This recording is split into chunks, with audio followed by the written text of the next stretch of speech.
प्रसन्न रहती, उसको ये अंदाजा रहता कि मेरी जिंदगी कितनी बड़ी है, 10 साल 20 साल 50 साल जीऊंगी, उसके बाद तो सत्ता इसी की आएगी। और हो सकता है शरीर में कोई रोग आ गया और उसके मैं अधीन हो गई तो। इसलिए आज से ही मेरे घर में मेरी बेटी आई है, बहू आई है, इसको इतनी प्रसन्नता दूंगी, खुश रखूंगी और खुश रहूंगी, जिससे मेरा बुढ़ापे में ये मुझसे नफरत नहीं करे, मुझसे प्रेम करे, ये मुझसे प्रेम करे, ये मुझसे नफरत ना करे। सास बहू से प्रेम करे, बहू सास से प्रेम करे। बहुत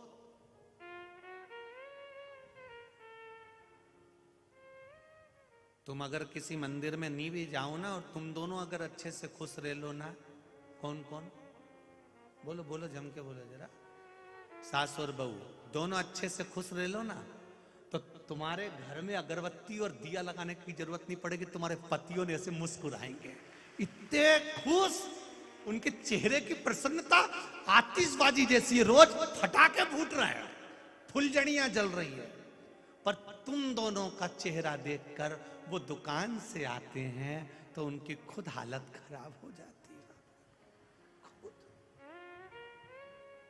प्रसन्नता।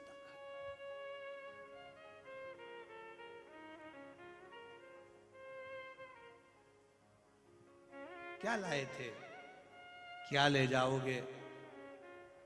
मुट्ठी बांधे आए थे, जम के बोलो जरा, खाली हाथ जाओगे। ये जिसने भी लिखा है वो गलत लिखा है, इसलिए हमने बोल के बताया।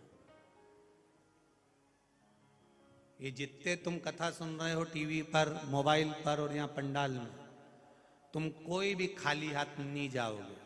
तुम अपना पुण्य, दान, सत्कर्म, भजन, कीर्तन, मंत्र जाप, शिव कथा जो तुमने सुनी है, अपना किया गया भजन, अपना किया गया कीर्तन, अपना किया गया मंत्र जाप, अपना किया गया नाम जाप, आप स्वयं अपने साथ, कोई दूसरा लेकर नहीं जाएगा। आपकी सुनी हुई कथा ये किसी दूसरे के खाते में नहीं जाएगी। तुम्हारी कथा तुम्हारे खाते में इसी मुष्टिका में बंद कर अंत समय तक जाएगी, कोई दूसरी चीज। सब बाकी का जो तुमने दुकान पे बैठ के कमाया वो यहीं रह जाना, वो तुम्हारा नहीं है। घर बनाया वो तुम्हारा नहीं है, गाड़ी बंगला तुम्हारा नहीं है, पर जो भजन तुमने किया है, शिव कथा जो तुमने सुनी है, शिव महापुराण की कथा का रसतत्व जो तुमने ग्रहण करा है, वो तुम्हारा।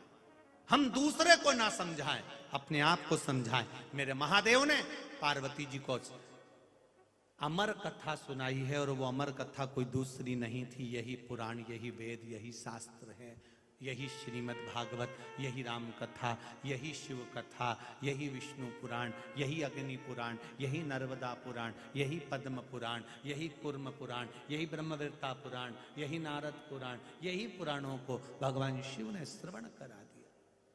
शंकर भगवान कोई दूसरी चीज नहीं सुनी। अपने आप को हमने जिस दिन सुधार लिया, उस दिन जीवन सुधर गया। विश्वास रखकर, दृढ़ी बनकर हम अपने कर्म को करते रहे, उस दिन हम आगे निकल गए। कितना सुंदर एक संवाद है। एक नगर में, एक क्षेत्र में पानी की कमी पड़ गई, अकाल पड़ गए।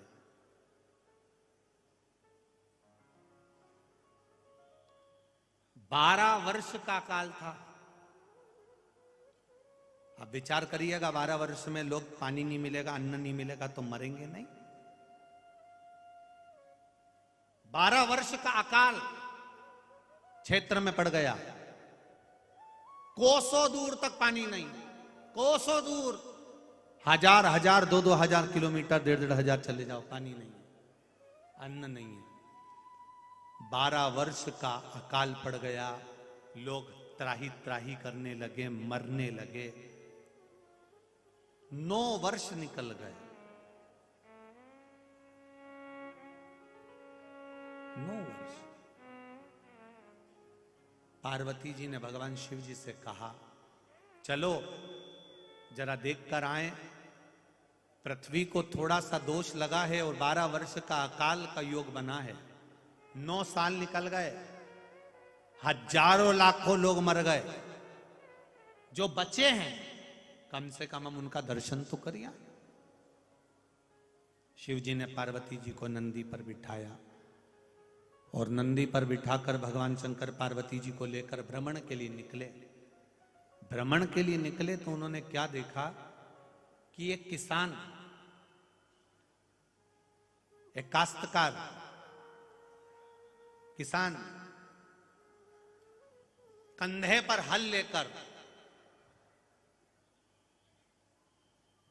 अपने 2 बैलों को लेकर जमीन को जोत रहा है, जमीन पर हल चला रहा।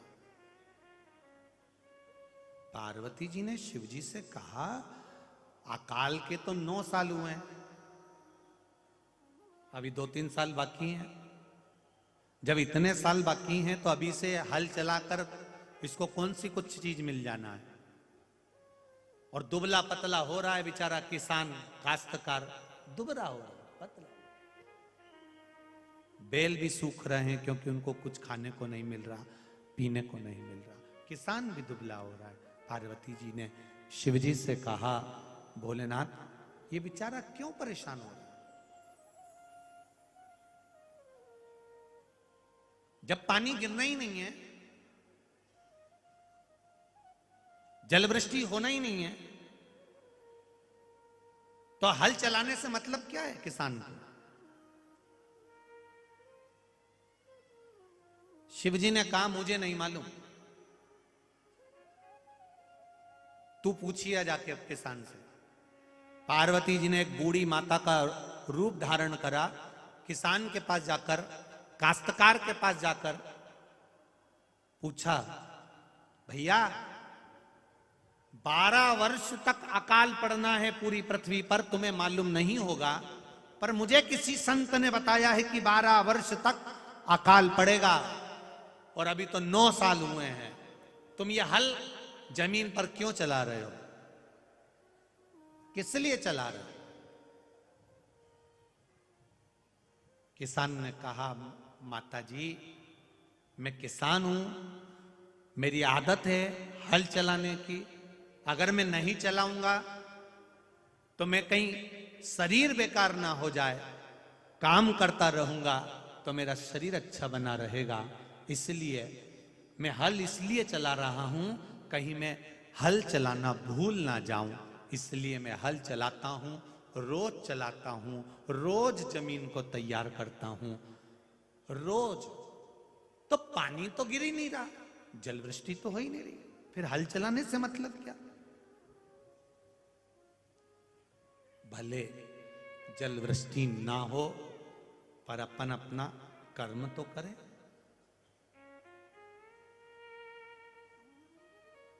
कर्म तो करें। कई लोग कहते हैं हमारा ये काम तो हुआ ही नहीं, मैं पशुपति व्रत अब नहीं करूंगी। क्यों नहीं करना? कर्म तो करो, कर्म करो।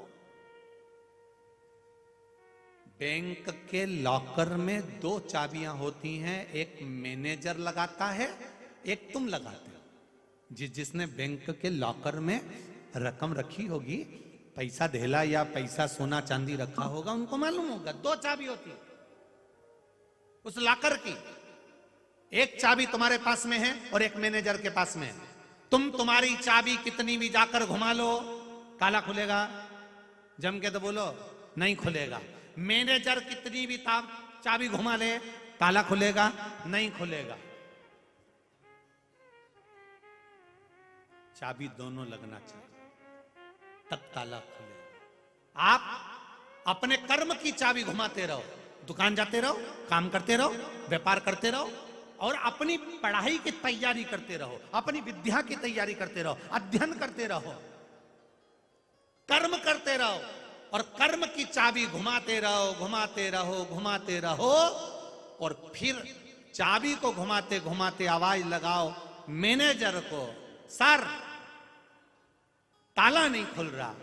फिर मैनेजर आएगा, चाबी लाएगा, घुमा के जाएगा, उसके बाद कहेगा खोल लो, फिर तुम चाबी घुमाओगे, ताला खुल जाएगा। कर्म की चाबी लगाते लगाते लगाते लगाते उस सर को याद कर लो, महादेव को याद कर लो, वो भी एक चाबी लगाकर जाएगा और तुम्हारे भाग्य का ताला खोल जाएगा। ये दो चाबियां होती हैं, दो चाबी के बिना बैंक का लॉकर नहीं खुलता। एक कर्म की और एक उस भोलेनाथ की। भाग्य, तुम कर्म की चाबी लगाओ, वो भाग्य की चाबी लगा जाए। क्या मिलता है शिव पुराण में जाने से? क्या मिलता है टीवी के सामने 2-3 घंटा कथा बैठकर सुनने से? क्या मिलता है मोबाइल पर कथा सुनने से? तुम अपनी कर्म की चाबी घुमा रहे हो। तुम अपना कर्म कर रहे हो, मैं कथा सुनने जाऊंगी, मैं भगवान के दरवाजे पर जाऊंगी, मैं 2 कदम चलकर परमात्मा के द्वार जाऊंगी, मैं अपने गांव से गाड़ी में बैठकर शिव महापुराण की कथा सुनने के लिए जाऊंगी, मैं अगर शंकर की कथा तक जाऊंगी तो ये मेरा विश्वास करता है कि वो महादेव भी कैलाश से मेरे दरवाजे पर आएगा। कर्म करते रहो, कर्म की चाबी घुमाते रहो, वो महादेव भाग्य की चाबी घुमाकर जरूर जाएगा। आप अपना कर्म से पीछे क्यों हटना? क्यों हम अपने कर्म से पीछे हटे? करिए कर्म।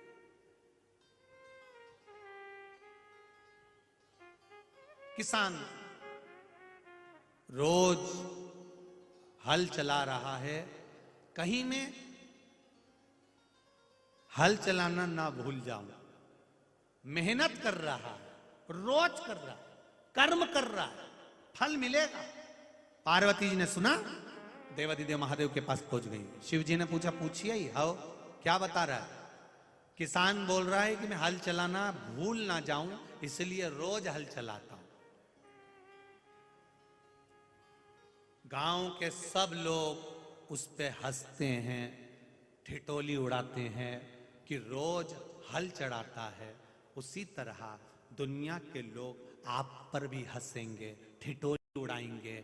बताओ, इतना पढ़ा लिखा शंकर जी के मंदिर में जा रहा है, लोटा भर के जल चढ़ा रहा है, इतनी समझदार तू, इतनी अंग्रेजी की पढ़ी हुई, इतनी पढ़ी लिखी, इतनी पढ़ी लिखी, और तू शंकर जी के मंदिर जाती है।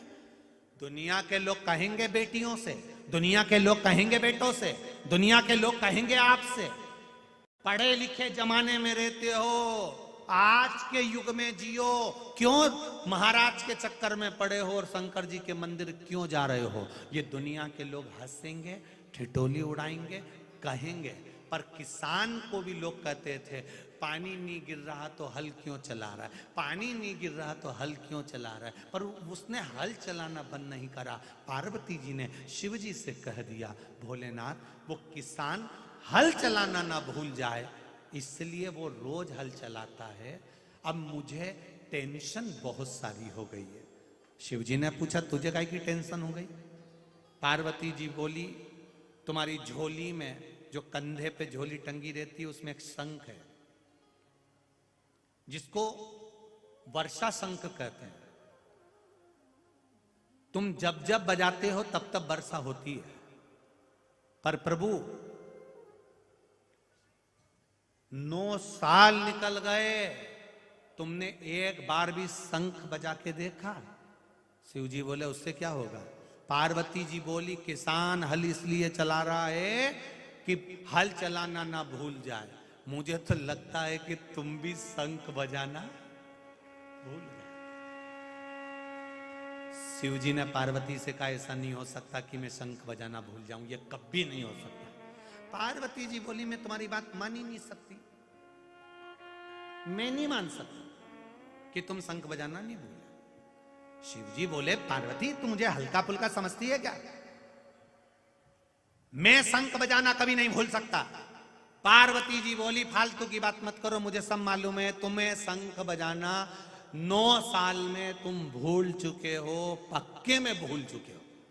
शिव जी ने कहा, मैं बोल रहा हूं ना नहीं भूला। पार्वती जी बोली, मैं नहीं मान सकती। शंकर जी ने निकाला झोली में से शंख और पार्वती से कहा, देख अब भी बजा के बताता हूं। और जो शंख बजाया, अब वर्षा शंख था, बजाते से बादल घुमड़ के आ गए और पानी गिरना चालू हो गया। बादल गिर के आए, पानी गिरना प्रारंभ। तुम जाओ शिव के मंदिर, तुम जाओ शंकर जी के मंदिर, एक लोटा जल चढ़ाने के लिए जाओ, जाते रहो जाते रहो जाते रहो जाते रहो। दुनिया के लोग हंसेंगे, गालियां देंगे, अपशब्द कहेंगे, ताने कसेंगे। तुम रोज घर से लोटा लेकर पानी डालने के लिए शिव जी को चढ़ाने के लिए जाओगे, लोग हंसेंगे। दुकान, जितनी दुकान तुम्हारे घर के सामने होगी वो भी ठिठोली उड़ाएंगे। चल दी सती सावित्री।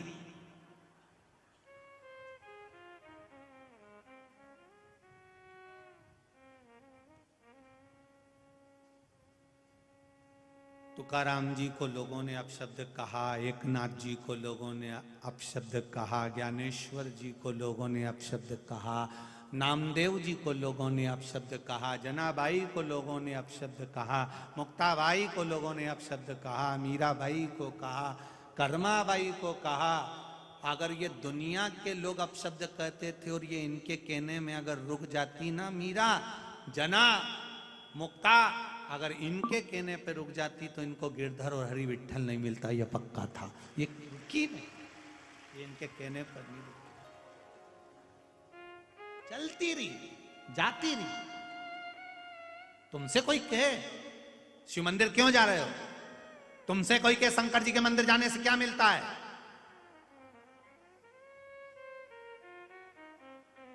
क्या मिलता है शिव जी के मंदिर जाने से, तो उसी समय पे पल्लू रख कर बोल दो, तेरे जैसा अक्ल देने वाला मिलता है।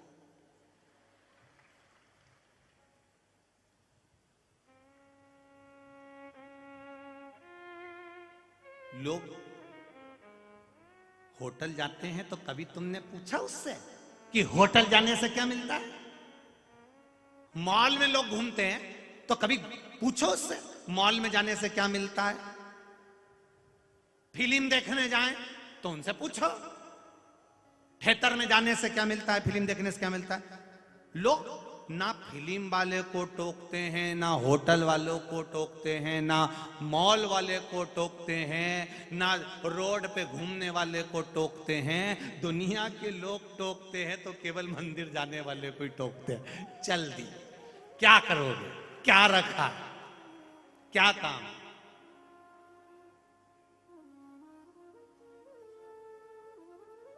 एक छोरा, एक लड़की सिर पे तिलक लगा के चली जाए तो इसकी